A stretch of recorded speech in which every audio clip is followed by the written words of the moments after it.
Recording.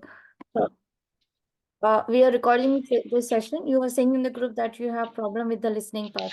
Any particular part of listening or all over? Listening.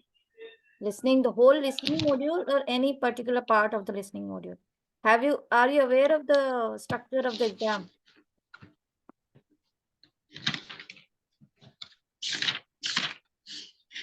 Ji ma'am आपकी आवाज clear नहीं आ रही। मैं ये कह रही हूँ कि आपने कोई स्पेसिफिक लिसनिंग के पार्ट में आपको प्रॉब्लम है या overall overall? Okay, so overall it will take a lot of time to guide you about listening. So first of all, you should be having an idea that listening is not only dependent on the listening itself. It is ma'am composed अगर वो of please speak in Urdu. no, you have to understand in English because exam is in English. I'm sorry. Because if you're not able to understand me, then you will not be able to understand the exam. Okay So you have to learn. Someone did give you an advice in the group that listen to TED Talks. So that was a very good advice.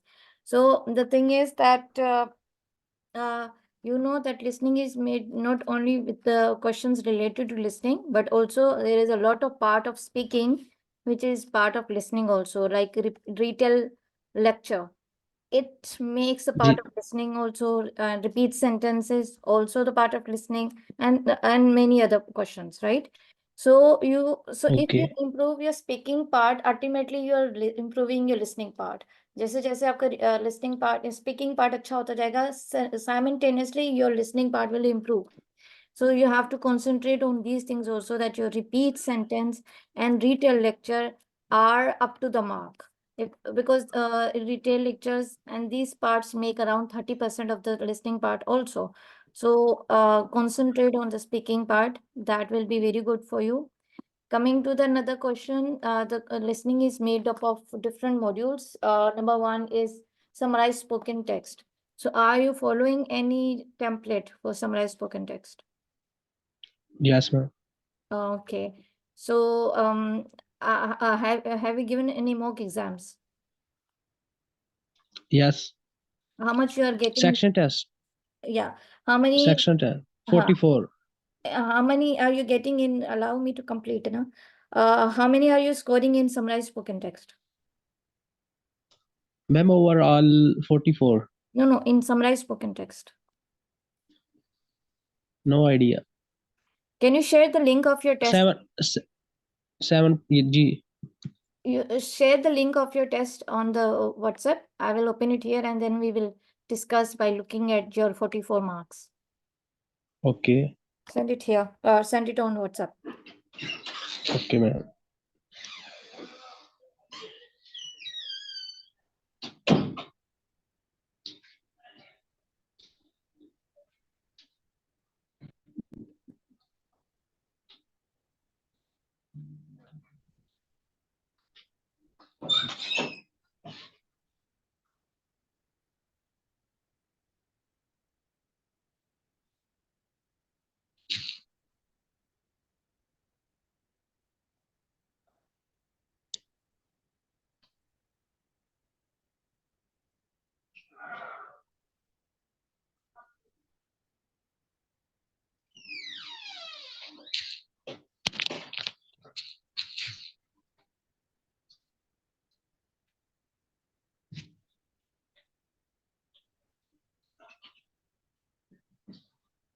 Please make it quick. Please wait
Did you send?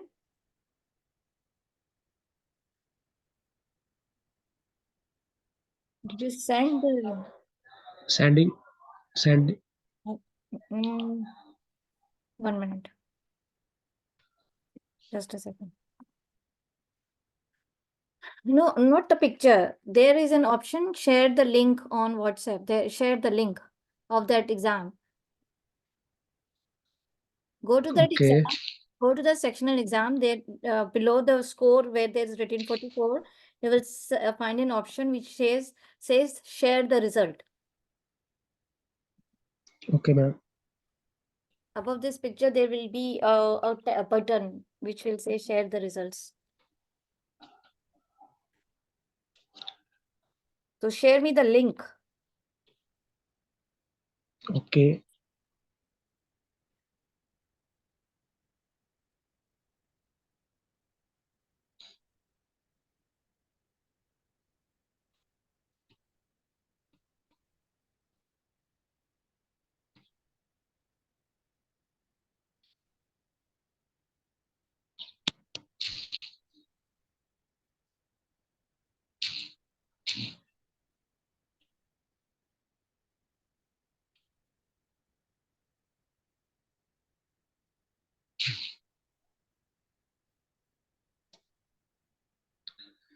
Yes, ma'am.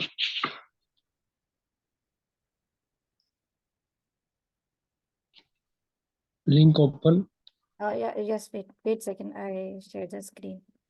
Let's share the screen. You can see the screen, right? This is your listening part. 44, 21. Okay. Let's come to the first question, that is repeat sentence. You know, repeat sentence do make the part of listening, right? And you are scoring 67. Okay, let's look at here and see what mistakes you're making. Your aim is 90, 79. People move from town to villages. So at that time, people move from towns to villages. If you look at this thing, the red, can you see the red words? Hello? Are you there? जी जी. So can you see the red words at that time from town to villages? जी. Do you know why are you getting these red words?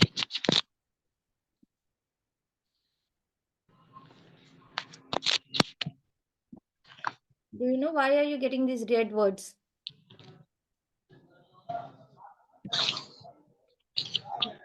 You are scoring less because you are making mistakes, and this red word shows that there is a mistake. So you know what are the mistakes? Red. That is the noise in the background.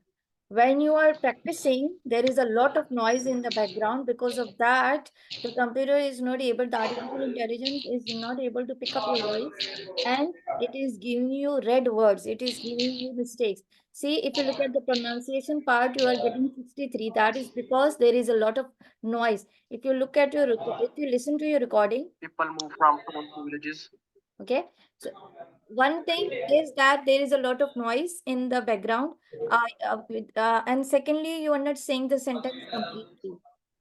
You are saying just, you said just two words. The sentence is made up of 1, 2, 3, 4, 5, 6, 7, 8, 9, 10 letters. uh, Usually repeat sentences has 10 to 11 words in the whole sentence, and you have said just two words, people moved. So definitely you will not be getting marks. You are not Sorry, ma'am. giving them the content. If you get the score of content, you said just 72% of it. So you have to, Sorry, ma'am. मैं आपकी आवाज understand नहीं कर पा रहा. the thing is that you are not providing the complete content. People move from town to villages. See, you said just three words. People moved town and villages. And in that also there is distortion. आपने Okay. सिर्फ दो words कहे, people moved और villages, और इसमें भी distortion है क्योंकि पीछे शोर है, बाकी माइक में डिस्टॉर्शन है, एक बीप सी सन्नाटे से आवाज आती है जिसकी वजह से एआई जो है वो आवाज नहीं पिक कर पा रहा, and it is not giving you marks. If you look at it, तो आप कंटेंट भी आपने पूरा नहीं पढ़ा. आपने सिर्फ 72 कंटेंट पढ़ा है, आप पूरा पढ़ नहीं रहे. जो जुमला है वो आपने आधा पढ़ा है, आधा आप खा चुके हो. ठीक है। और फ्लुएंसी भी आपकी डेफिनेटली वो इसलिए नहीं टूट रही है क्योंकि आपकी मिस्टेक्स आ रही है। मिस्टेक्स क्यों आ रही है? पीछे शोर है, इसकी वजह से आपके मार्क्स गिर रहे हैं। पहले ये आपकी मिस्टेक है, तो आप किसी ऐसी जगह बैठ जी के करें जहाँ पीछे शोर ना हो। सेकेंडली, सेलफोन पे आप करेंगे ना, आपके मार्क्स से बेटर होंगे, बिकॉज सेलफोन का जो स्पीकर है वो थोड़ा अच्छा होता है। कभी भी हमारा आवाज आगे जी देखो डिस्टॉर्टेड नहीं जाती। लैपटॉप में जब भी आप करते हो आवाज डिस्टॉर्टेड आती है, एको करती है। ठीक है। Number one is, mobile mobile से करें। हाँ मोबाइल से करें। मोबाइल से करें। हाँ, आज स्पीकिंग मतलब कॉन्फिडेंस है। जी Same was the issue with me. I was not scoring good in speaking while I was using laptop. So somebody told me that you should use cell phone. But when I used cell phone, I started scoring 80 and 80 above. Though it might not be a good practice, but it will give you confidence because this will show that either you have the problem or the device has the problem. Number one, that is the mistake. Please ma'am, Okay. Now let's ma'am come. मेरा first दिन है तो please आप उर्दू में बता दीजिए। English समझ आ रही है आपकी, ठीक है। लेकिन मैं इजीली अंडरस्टैंड नहीं कर पा रहा। हाँ, मतलब कहने का उसी बात को जो उर्दू में बताई थी वही अंग्रेजी में। Okay, next, ji let's come to the next question that नहीं, कोई is, मसला नहीं, आप उर्दू में ही बता दें। अच्छा, next is मैं repeat. आपकी बात पिक कर रहा हूँ, लेकिन उर्दू में हाँ, बता देंगे तो ज्यादा बेटर हो जाएगा। next is repeat lecture shy fish. ठीक है, इसमें आपने स्कोर किया है 55। नाउ लेट्स सी इसमें मिस्टेक क्या है। The main idea of the number lecture one, was researcher and follower. The number one, आप यहाँ पे खुद देख ले रेड वर्ड्स। रेड वर्ड्स क्या है और आप खुद सुने, एक ना सन्नाटा सुनाई देगा number आपको। words were mentioned with regards to personality. ठीक The है, first crucial aspect आपको revealed. खुद एक इको सुनाई दे रही है। आपके अपना कंप्यूटर मोबाइल जिस पे आप सुन रहे हो ना वो वाइब्रेट कर रहा होगा। दिस इज वाई कि जी आपको ये रेड मिल रहा है, इसकी वजह से आपके मार्क्स कटे। ठीक है। सेकेंडली, आपने कितने वर्ड्स लिखे हैं ये? मैम 50 से बाबा होगी। हाँ, कोशिश करेंगे 70 की तरफ जाएं, क्योंकि देखिए अगर मिसाल के तौर पे अगर आपकी अम्मी आपको प्लेट भर के खाना देती है, आप पेट भर के खाओगे। आपको आधा खाना देगी जी तो आपका आधा पेट भरेगा। अगर आप उसको दे ही 50 मार्क्स रहे हो तो कुछ मिस्टेक्स भी होंगी, तो पीछे बचा क्या? तो कोशिश करें कि जी सिंपल वर्ड्स आप जो है वो बोले। अगर अगर कुछ आपसे बोलने में मिस्टेक होती है और कुछ वो आपकी बात समझ नहीं पाता, फिर भी आपके पास नंबर की मिस्टेक्स की गुंजाइश है। पीछे कुछ कंटेंट बचे जिसपे वो आपको मार्क्स दे। अगर आप उसको कंटेंट ही जी कम प्रोवाइड करोगे, फिर कुछ गलती आपसे होगी, कुछ जो है वो उस एआई समझेगा, तो आपके मार्क्स गिर जाएंगे। तो आप देखें ना, आपको 78 जी कंटेंट पे आप पूरा कंटेंट नहीं बोल रहे हो जो उसने बोला है। ठीक है। दूसरा, आपका प्रोनाउंसिएशन यही रेड मार्क्स की वजह से, शोर की वजह से आ रहा है। तीसरा, आपकी फ्लुएंसी, ठीक जाहिर सी बात है फ्लुएंसी इसलिए नहीं आ रही क्योंकि वो जब लफ्ज नहीं कैच कर रहा, तो बीच में ऐसा लग रहा है कि आप तोड़ तोड़ के बोल रहे हो। ठीक है, ये मिस्टेक। दूसरा, मुझे ये बताएं कि रिटेल लेक्चर में आप कैसे उसको नोट करते हो? जब वो लेक्चर स्टार्ट होता है तो आप क्या करते हो? मैं वर्ड्स जो ना मेनली वर्ड होते हैं उन्हें नोट कर लेता हूँ। कितने वर्ड्स नोट करते हैं? तकरीबन 6 7 8। कम है। कम, अगर आप वर्ड्स नोट कर रहे हो तो आप कम से कम 15 वर्ड्स नोट करो। क्योंकि रिटेल ओके लेक्चर जो है, ये जो ब्लू देखिए लोग अपनी रिजल्ट शो कर देते हैं, उसमें ब्लू लाइनें करी होती हैं। जी उसमें एक आता है रिपीट और रिस्पॉन्सिव में।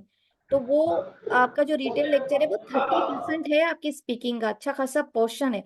तो वही बात, अगर जब आप ओके बोलेंगे कम, आप उसको पेट भर के खाना नहीं दोगे, तो वो आपको ना मार्क्स भी नहीं देगा, वो आपसे खुश नहीं होगा, आपको मार्क्स नहीं देगा। तो 6 वर्ड्स बहुत कम है, कोशिश करें 15 वर्ड्स। ओके अगर कम पढ़ रहे हैं तो उन 6 वर्ड्स को दोबारा बोल लें। अगर फॉर एग्जाम्पल कभी कभी ऐसा होता ठीक है रियल एग्जाम में इतना फास्ट चलता है कि आप कंटेंट जो नोट कर लेते हो ना वो बहुत कम होता है।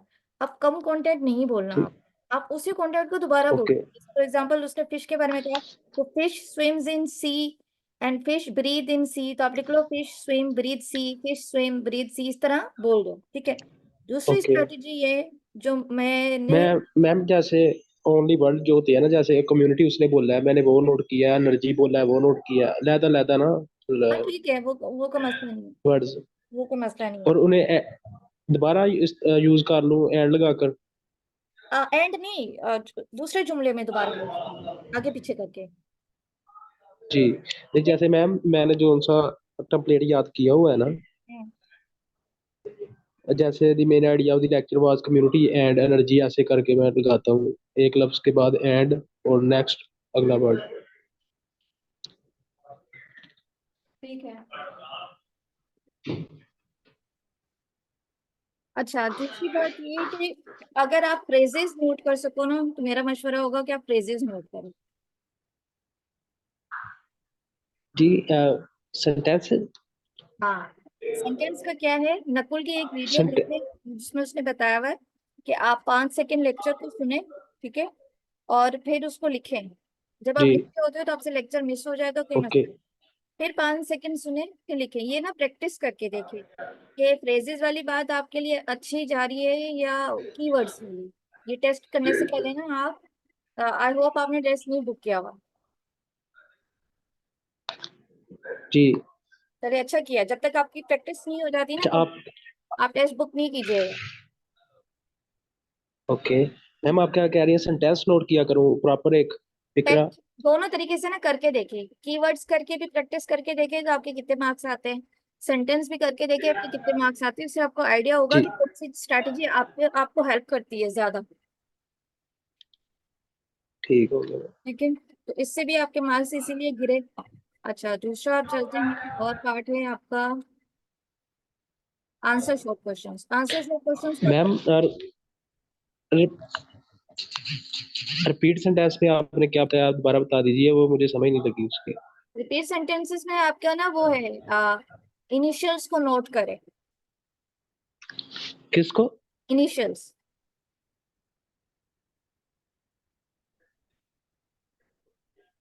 इनिशियल्स क्या मतलब है कि नहीं जैसे फॉर एग्जाम्पल मैं कहती हूँ I am a PhD doctor, ठीक है, तो अब जी आप क्या करें, आई का आई लिख दे, एम का ए लिखे, पीएचडी का पी लिख दे, डॉक्टर का डी। तो इस तरह आपको याद रहेगा जी कि क्या बोला था। इसको इनिशियल्स कहते हैं, यानी कि लफ्ज का पहला लेटर, वर्ड का पहला जी लेटर, जी ये लिखने हैं। Initial letter. हाँ, तो वो लिखते भी जाए इनिशियल्स, और दिमाग में रिपीट भी करते जाए, I am a PhD doctor, I am a PhD doctor, तो लिखे भी, इनिशियल्स भी लिखे और रिपीट भी करते जाए। वो ना आपको हेल्प करेगी, इससे आपके वर्ड्स मिस नहीं होंगे और आपको सीक्वेंस भी ठीक याद रहेगी। ठीक है, ये आपको बड़ा हेल्प करेगी। इनिशियल शुरू शुरू में मुश्किल लगेगा, आपको बड़ी तकलीफ होगी लिखने में ठीक भी और मेमोराइज करने में भी।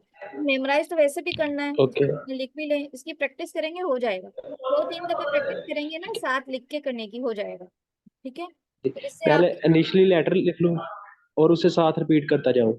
हाँ, तो लिखते भी जाएं और रिपीट भी करते जाएं जब प्रिपेयर कर रहे जी हैं। ठीक है, जब बीप आ जाए तो जी आप, मैम। आपने दिमाग में रिपीट भी किया होगा और इनिशियल्स भी सामने होंगे, उनको देख के आप जुमला रिपीट कर दोगे, आपको आसान रहेगा, हेल्प जी करेगा। ठीक। यानी कि 2 तरीके से आपको हेल्प हो रही है ना। जी ठीक है। अच्छा, आंसर शॉर्ट क्वेश्चंस को आप कैसे करते हो सॉल्व, अटेम्प्ट? वो मैम मैं उन्हें छोड़ देता हूँ, अटेम्प्ट नहीं करता। नहीं करना चाहिए। ये लोग ये कहते हैं कि जी आंसर शॉर्ट क्वेश्चंस को छोड़ते हैं, इंपॉर्टेंट नहीं है। मैं वही वाली बात कि अगर आप पेट भर के खाओगे तो आपको भूख खत्म हो जाएगी, अगर आप कुछ जी खाओगे मैम। छोड़ोगे तो फिर आपका पेट नहीं भरेगा, खाली खाली रहेगा। ठीक है, जी यस। जैसे जी शहरी में हमारी होती है ना कि आखिरी सेकंड तक हमने पानी पीना है, हम छोड़ते जी नहीं है क्योंकि हमें पता है सारा दिन हमें भूख लगेगी। आप इसी को इसी जी तरह समझिए कि जो भी क्वेश्चन आपके सामने आ रहा है, आपने उसको अटेम्प्ट करना है। आप जो है, आपने ओ- समझे कि शहरी से पहले के ये क्वेश्चंस हैं, शहरी खत्म होने लगी है और आपने ये क्वेश्चंस करने हैं, आपको मार्क्स में। किसी भी क्वेश्चन को ये ना सोचे ओके इंपॉर्टेंट नहीं, इतना इंपॉर्टेंट नहीं है, मगर जितने जहां जहां से मार्क्स आप गेन कर सकते हो करो। टेस्ट तो दे ही रहे हो ना, टेस्ट जी तो बैठे हुए हो, पैसे भी 70,000 ऐसे दे रहे हो। ऐसे नहीं है कि आंसर शॉर्ट जी क्वेश्चन नहीं करोगे तो आपको आपको कम पैसे देने पड़ेंगे, ऐसा भी नहीं है, या ओके आप टेस्ट आपके जी नहीं। तो उसका सिंपल तरीका ये है, वो आपसे जो भी सवाल पूछता है अगर उसका आंसर आता है तो दे दे, नहीं आता तो क्वेश्चन रिपीट कर ले। जैसे वो कहता है how many days are there in a week, आप बोले there are 7 days in a week, या बोलते सेवन जी there are 7 days in a week. अगर नहीं सवाल का जवाब ओके पता है तो आप सिंपल क्वेश्चन को रिपीट कर ले, क्योंकि वो आपकी जनरल नॉलेज नहीं चेक कर रहा, वो आपकी जनरल नॉलेज नहीं चेक कर रहा, वो ये देखना चाह रहा है कि छोटे सवालों के जवाब आप कैसे देते हो। अगर नहीं आता तो क्या जी करते हो, फंबल करते हो, क्या करते हो। तो अगर आंसर आता है तो क्रैश। ठीक है, नहीं आ रहा तो उसके सवाल को रिपीट कर लो। बेहतर है जी कि मैम। आंसर भी बोले और सवाल को भी रिपीट करें, ये बेहतर ऑप्शन है।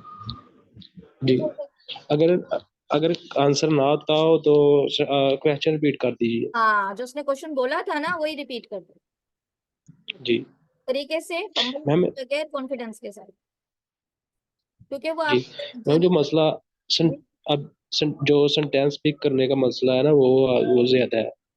जैसे रिपीट सेंटेंस में है ना, सेंटेंस नहीं पिक होता प्रॉपरली, माइंड नहीं में रहता। तो थोड़ा कुछ तो बोल सकते हो ना, जैसे वो बोलता है how many days are there in a week, आप बोल दे there are days in a week. आप इस तरह बोल दो, फ्रेज की तरीके से बोल दो, जरूरी नहीं है कि उसको एज इट इज रिपीट करके बोलो। यहाँ रिपीट सेंटेंस जी वाली बात नहीं हो रही ना। कुछ तो बोल, कुछ तीन जी चार लफ्ज तो याद ही रह जी जाएंगे। जी ठीक है, ये आप जो मैं आपको बता रही हूँ, आप प्रैक्टिस करेंगे, आपके इंशाल्लाह 44 से अबव आएंगे। पहली बात, किसी ऐसी जगह बैठ के करें जहाँ शोर ना हो। मुझे इतना चीख चीख के बोलना पड़ रहा है क्योंकि बहुत शोर है आपके पास। दूसरा, सेलफोन पे करके देखें, जी आपके ज्यादा बेटर आएंगे। सेलफोन सामने रखें और किसी ऐसी जगह पे चले जाए, पुरसुकून छत पे या घर में या कहीं पे भी जहाँ शोर ना हो। आधे घंटे की तो बात है। जी ठीक। ठीक? तो ये आपकी मिस्टेक्स थी जो मैंने आपको बता दी। दोनों आपके वो इन टोटल सारी देख के मैंने आपको बता दी। जी जी ठीक है, ये लिसनिंग का मॉड्यूल। एक सेकेंड।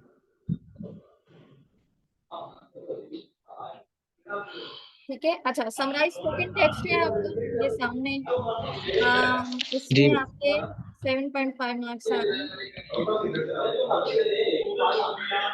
हाँ, समराइज स्पोकन टेक्स्ट में आपने कहा ना कि आपने 6 कीवर्ड्स लिए हैं, तो 6 कीवर्ड्स बहुत जी कम है। तो ये सामने साबित हो रहा है, इसमें क्लियरली ये कहा है कि जी आपने कंटेंट आपका सिर्फ 0.5 है, यानी कि आपने बोला बहुत कम है। आपने खुद कहा कि जी आप 50 वर्ड्स लिखते हो, 50 वर्ड्स बहुत कम है। ठीक है, ओके आपको लिखने पड़ेंगे कम से कम आप चाहे वो 70 वर्ड्स लिखो, कम से कम कोशिश करो। दूसरा, आपका ग्रामर। ओके अच्छा, ग्रामर में आपकी ग्रामेटिकल मिस्टेक्स हैं। The main idea of the lecture was a new website होना चाहिए था, ये अबाउट अ न्यू वेबसाइट। ठीक है, वाज अ न्यू वेबसाइट। ठीक है, तो आपको, अगर इसलिए मैं कह रही थी कि जब आप फ्रेज सुनेंगे ना, अगर आप कीवर्ड लिखेंगे तो फिर जी जुमला आपको स्ट्रक्चर खुद ही बनाना पड़ेगा। अगर आप फ्रेज सुनते हो जी तो फ्रेज में वो जुमला खुद बोलता है। अब वही वाला जुमला लिख लो और वो कर लो, टाइप कर लो। बात समझ आ जी रही है? मैम आप प्रैक्टिस करके देखो, कीवर्ड्स का प्रैक्टिस करके देखो और फ्रेजेस को प्रैक्टिस करके देखो। फ्रेजेस से ये होगा कि आपकी ओके ग्रामेटिकल मिस्टेक्स नहीं आएंगी, क्योंकि उसने उसने अगर एक्टिव फॉर्म में बोला है तो आप एक्टिव फॉर्म में टाइप कर रहे होंगे। अगर उसने पैसिव बोला है, अगर उसने प्रेजेंट टेंस में बोला है या पास्ट टेंस में कहा है, तो आप भी उसी तरह लिख रहे होंगे। जुमला सेंटेंस आपको बनाना नहीं जी पड़ेगा। ठीक है, ओके ये मसला है आपका। दूसरा चलते हैं आपके मल्टीपल चॉइस क्वेश्चन, मल्टीपल। ठीक है,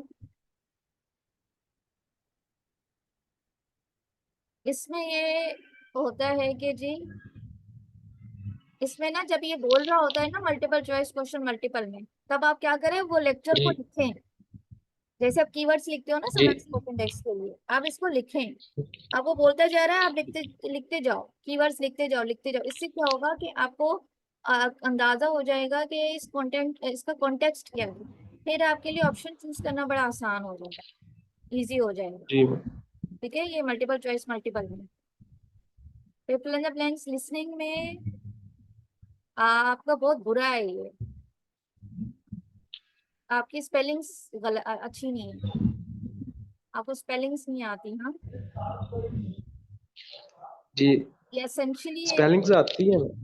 नहीं, एसेंशियली लिखा हुआ है, आपने सेंचुरी बोला लिखा है। आपको लेसन बोला है, आपने लेसन्स लिखा है। आंसर लेसन है, जी लेसन्स था, आपने लेसन लिखा है। और आखिरी वाली स्किप कर दी। मैम लेसन्स एस एस का नहीं पता लगता ना डाक पे। गौर से सुनना पड़ेगा, और दूसरा जुमले के सेंटेंस स्ट्रक्चर पे भी है। द लेक्चर डिड हैव, जी जब हैव है ना तो आप have a more lessons for people on the market. तो वो ये कह रहा है कि ये जो स्टडी है ये सबक सिखा रही है, एक सबक नहीं सिखा रही, लेसन नहीं सिखा रही, लेसन सिखा जी रही। तो ये तो जुमले के स्ट्रक्चर पे होगा, आपको सुनने में वो होगी, आपको आना। जब आप लिख रहे हो ना तो छोटा सा, जैसे जी लेसन लिखा है ना, छोटा सा एस लिख दे ताकि आपको याद हो कि उसने लेसन कहा था या लेसन कहा था। ये सारा इसलिए मैं जी ये कह रही हूँ कि लिसनिंग में भी लिखना चाहिए, जो वो बोलता है साथ के साथ लिखते जाओ। आप टाइप करते हो या लिखते जी हो? लिसनिंग में हाँ, ये फिल इन द मैं ब्लैंक्स। लिखता हूँ, मैं हाँ, लिखता हूँ मगर आपको कॉपी वगैरह गौर से सुनना पड़ेगा, बहुत गौर से सुनना पड़ेगा, जी। बड़ा अटेंटिव होके सुनना पड़ेगा। देखिए यहाँ पे भी अच्छे खासे मिस्टेक्स हैं। आपने फाउंडामेंटल लिखा, इसका मतलब है आपको स्पेलिंग्स नहीं आते।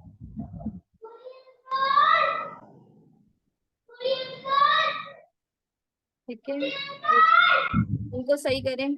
और फिर हाईलाइट करेक्ट समरी में भी यही है कि आप ना जब वो बोल रहा है तो लिखो, लिखते जाओ, वर्ड्स कीवर्ड्स जी लिखते जाओ, तो फिर आपको ऑप्शन, तो फिर आपको ना जब आप लिख रहे होगे तो आपको अंदाजा हो जाएगा कि कौन सी चीज ऐसी है जिसके बारे में बात हो रही है, समरी किस चीज के बारे में, जी फिर आपके लिए ऑप्शन चूज करना आसान हो जाएगा। ठीक है तो चॉइस क्वेश्चंस लिसनिंग में भी यही है, आप लिखें, जब वो बात बोलता है तो आप लिखें। जी स्पेसिफिक वर्ड्स जो है उसमें क्या है कि आप लिखे नहीं, सिर्फ सुने, पूरा वो जो लेक्चर दे रहा है उसको सुने, ताकि ना आपको एक आइडिया हो कि बात किस टॉपिक के बारे में हो रही है, बात रियल जी नेचर के बारे में हो रही है, बात आपके, क्योंकि वो जो जो आंसर होगा ना वो लफ्ज वो बार बार बोलेगा अपने पूरे लेक्चर में। अगर वो लाइस के जी बारे में तो लाइस बार बार बोलेगा, अगर वो डिप्रेशन के बारे में है तो वो डिप्रेशन लफ्ज बार बार यूज कर रहा होगा। जैसे वो ये लेक्चर था जी लाइस के बारे में, तो उसने लफ्ज ना लाइस बार बार कहा होगा। गौर से सुनना करे, लिसनिंग जी इज अबाउट गौर से सुनना।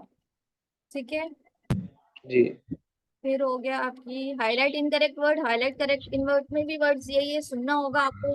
दूसरा ये होता है उसमें एक ट्रिक ये होती है कि जो वर्ड गलत होता है ना उस पर वो थोड़ा जोर दे के बोलता है। जैसे पॉलिटिक्स लफ्ज गलत था ना, तो जोर दे जोर, जैसे पॉलिसीज लफ्ज गलत था, ठीक है, तो उसने उसको पॉलिसीज पढ़ा जी होगा, जी हालांकि ये पॉलिटिक्स लिखा हुआ है, मगर उसने थोड़ा जोर दिया होगा पॉलिसीज करके। पहले उसने ये इस तरह पढ़ा कि एस्टेब्लिश म्यूचुअल पॉलिसीज, थोड़ा उसने जोर भर स्ट्रेस दिया होगा उस लफ्ज पे। जो गलत वर्ड होता है उसमें वो जी थोड़ा सा ठीक है stress। ठीक है, ये मैंने आपको सब। दूसरा उस पे आ जाते हैं आपकी राइट फ्रॉम डिक्टेशन। मतलब ये इतना बुरा नहीं है, not that bad. Right from dictation में भी ना आप वो करो, इनिशियल्स लिखो, लिखते हो आप? जी मैम इनिशियल्स लिखें, इनिशियल्स लिखेंगे ना तो आपकी प्रैक्टिस जी अच्छी ठीक होगी। तो जैसे आप राइट फ्रॉम डिक्टेशन के लिए इनिशियल लिख रहे हो, वैसे रिपीट सेंटेंस के लिए भी लिखो, बात तो एक ही है। उसमें भी रिपीट करना होता है, उसमें भी जी रिपीट, उसमें टाइप करना होता है, उसमें बोलना होता है, बात एक ही है। तो थोड़ा सा आपको जो मैंने ठीक गाइडलाइंस दिए हैं आप इसको फॉलो करेंगे, आपके अच्छा हो जाएगा। Okay ma'am. जो मल्टीपल चॉइस क्वेश्चन है लिसनिंग में, हाँ, उसके बारे में बता दीजिए। इसका मैं यही बता रही थी कि आप सुने, वो जो लेक्चर बोल रहा है ना वो लिखते जाओ, उसके कीवर्ड्स लिखते जाओ, जी रफ कॉपी उठाओ, रफ पेन उठाओ, वो बोल रहा है आप लिखते जाओ लिखते जाओ लिखते जाओ, भले कोई वर्ड्स मिस हो रहे हैं कोई बात नहीं, बस वो बोल रहा है, जैसे बोल रहे हैं और लिखो, जैसे टीचर लेक्चर दे रहा होता है और हम नोट्स ले रहे होते हैं, ऐसे ही वो बोल रहा है आप नोट्स लेते जी जाओ, नोट्स लेते जाओ, तो उससे क्या होगा कि आपको आइडिया हो जाएगा। अगर आप वो बोल रहा है और नीचे आप आंसर में ढूंढने की कोशिश करोगे ना तो आपको नहीं मिलेगा, फिर आपका आंसर गलत हो जाएगा। जी ठीक है, अच्छा, जो वो बोल रहा है उसे पहले नोट कर लें। हाँ, उसको हाथ के हाथ लिखते जाओ साथ साथ, जैसे टीचर लेक्चर दे रहा होता है हम लिख रहे होते हैं ना, नोट्स ले रहे होते हैं, वैसे ही। जी अच्छा, मेरी ठीक। बैटरी भी एंड होने लगी है, ये लेक्चर भी एंड होने लगा है, और कुछ पूछना है तो बताएं। और फिलिंग द ब्लैंक ठीक हो गया, हाईलाइट। ओके मैम ठीक है। चलें, ठीक है, thank you so much for your time. Ma'am जो रीडिंग सेक्शन है, रीडिंग, रीडिंग में वही रीड अलाउड मैंने बताया था अभी इसका। रीडिंग में, रीडिंग में जो, रीडिंग में नहीं, नहीं आएगा ना, क्योंकि वो रीडिंग में उसका कोई सच पार्ट नहीं है ना, ये देखें खाली है। जी ठीक है। ठीक है, नहीं, जो रीडिंग का मॉड्यूल है उसके बारे में थोड़ा बता दो। देखो उसमें वही बात है, मोस्ट इम्पोर्टेंट चीज ये है कि आपको ग्रामर आनी चाहिए और आपको लफ्जों की जी मीनिंग आनी चाहिए, तो हो सकता है, वरना मुश्किल। ठीक। ग्रामर यानी कि आपको पता होना चाहिए द प्रोपोजिशंस का, फॉर कब आता है, इफ कब आता है, सिंस कब आता है, देन कब आता है। फिर आपको लफ्ज की मीनिंग भी आनी चाहिए कि हेजिडेंट का मतलब क्या है, रेजिस्टेंट का मतलब क्या है, वोकैबुलरी की मीनिंग आनी चाहिए आपको, तो आसान है, वरना मुश्किल होगा। जी मैम ठीक। ठीक है, ओके चलो ओके मैम, अगर मैंने दोबारा इसके बारे में कुछ पूछना हो लिसनिंग के बारे में तो आपसे रब्ता कर लूं? असल में मैं एक सेशन फ्री देती हूँ, बाकी मैं जो है वो ट्यूशंस लेती हूँ ना, तो मैं वहाँ बिजी होती हूँ, पेड ट्यूशंस लेती हूँ मैं। जी जी हाँ, तो मेरे पास टाइम मुश्किल होगा कि मैं आपको दे सकूं, मतलब फ्री में मैं एक डेमो ऐसे हेल्प करने के लिए ना दे देती हूँ उसको अगर कोई स्ट्रगल कर रहा होता है, और यूजली मेरी पेड क्लासेस होती है। जी मैम, कितना पे लेती हैं? वो अब डिपेंड करता है कि अगर वो सिर्फ थोड़े दिनों के लिए करना चाह रहा है, डेज डेज के हिसाब से होता है। अगर वो डेज के लिए करता है, फॉर एग्जांपल सिर्फ वो जैसे मैंने 1 घंटे का आपको लेसन के बारे में लेक्चर दे दिया लिसनिंग का, ठीक है, तो ये 1 घंटे का अगर होता है तो 4 मॉड्यूल 1-1 घंटा करके मैं 1-1 हज़ार ले लेती हूँ। जैसे एक क्लास ले ली और 1,000 रुपये ले, फिर या तो 15 दिन का सेशंस होता है, उसमें मैं जो है 6,000 लेती हूँ। उसमें क्या होता है, जैसे मैंने आज आपको क्लास दे दी, फिर मैं आपको कहूंगी कि जी तो मुझे लिसनिंग करके दिखाएं, इम्प्रूव 44 से आपका इम्प्रूव हुआ कि नहीं हुआ, ठीक है। अब वो जी मैं 3 दिन उसके बारे में आपकी क्लासेस लेती रहूंगी, फिर मैं रीडिंग का बता दूंगी, फिर 3 दिन उसकी क्लासेस दूंगी ताकि आपका स्कोर इम्प्रूव कराया जा सके, फिर राइटिंग इस तरह। और या अगर महीने का जी पूरा होता है तो फिर वो भी इसी तरह होता है। जी ठीक है। अगर